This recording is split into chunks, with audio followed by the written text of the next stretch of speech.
Hi guys, it's your boy Shinobi Sage back with a review for My Hero Academia Season 6 Episode 9. Let's get it. So much shit happened in this episode, yeah. But first things first, Aizawa was on some 127 hour shit in the beginning of the episode. This guy cut off his leg once he got the tip from Dragon Lady. So I'm assuming the way the quirk destroying bullet works is similar to Shigaraki's decay, where you're affected in one part of the body and it spreads throughout your entire body before you lose your quirk. So in order to save yourself, you have to amputate the affected area. But that doesn't stop Shigaraki though, as he notices a time lag in Erasia's effect. And man, this guy's an animal, man. The way he dug his hands into Aizawa's face, bro, like what the hell, man?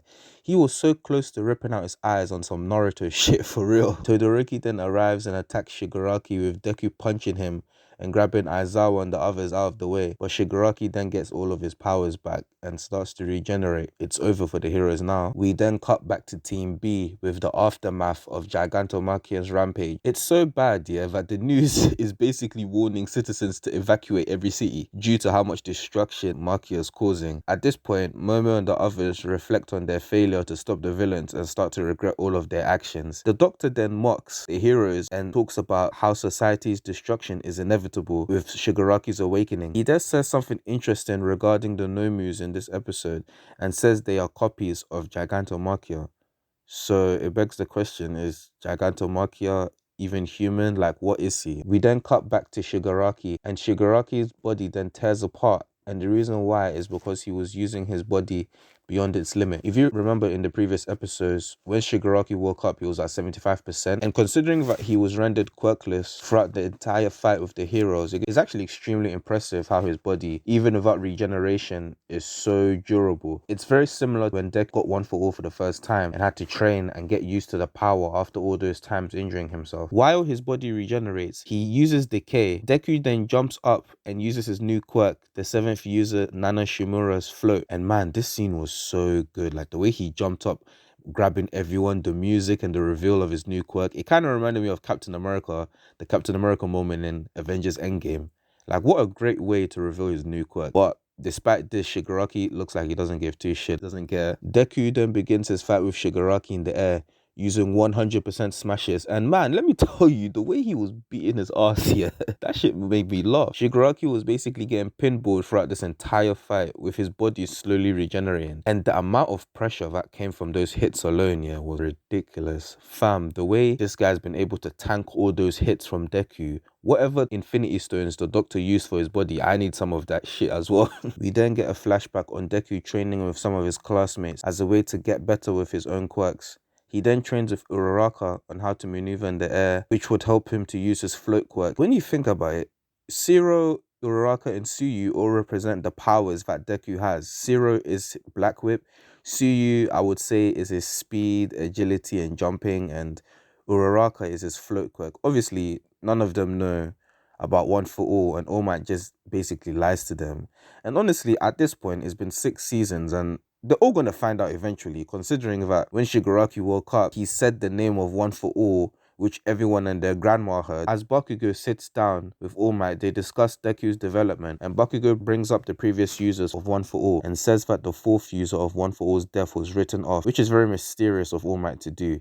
He then says he was doing it for Deku's good. But what does he know that we don't know? Was he a villain or something? Like, how did he die? Bakugo then speaks about Deku's selfless character and thinks why he's like that. And All Might compared him to Endeavor, and that makes a lot of sense when you think about it, with both of their character arcs, because both Bakugo and Endeavor cared about being the best and the most strongest hero to the point where they negatively treated others around them. Then they both witnessed All Might's retirement, which started to shift both of their perspectives on what it truly means to be a hero. And now both of them are trying to atone for their past sins. So yeah, they are pretty much like the same character, but different story routes, if that makes sense. As Deku continues this fight with Shigaraki, Bakugo watches on and notices that Deku's on the verge of losing his quirk, because Deku has damaged his arms from using all his attacks, and because Shigaraki has regeneration, he will outlast the fight longer and still One for All. Bakugo then creates a plan involving both Todoroki and Endeavor as a last effort attack on Shigaraki.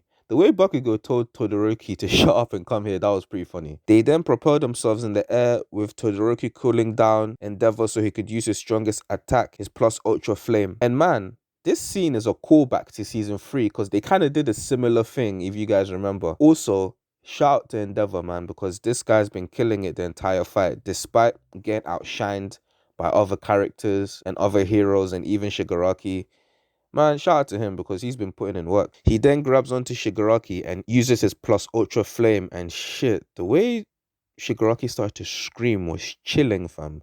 Like, that must have been proper hellfire he was feeling, burnt him to a crisp, literally. But the consciousness of All For One calls out to Tomura, and he takes over his body and stabs Endeavor with those black rod things he used last time. And I now realize, yeah, those are the same things that appeared in the opening as well. He looks at Deku and he eerily calls out to his brother and shoots those things towards Deku. Bakugo desperately moves and pushes Deku out of the way and ends up getting stabbed. Like, this episode, yeah, the heroes keep on taking too many losses. Too many losses. Like, what have the villains actually lost? The only person they lost is twice. But other than that, Gran Torino is possibly dead or dying. Aizawa is injured, you know, and maybe he lost an eye. I'm not sure. And now Bakugo, I don't think they're going to kill off Bakugo though, because Bakugo is too much of a popular character. They're not going to kill him off. But Bakugo is now injured. The stakes are so high. The stakes are ridiculously high.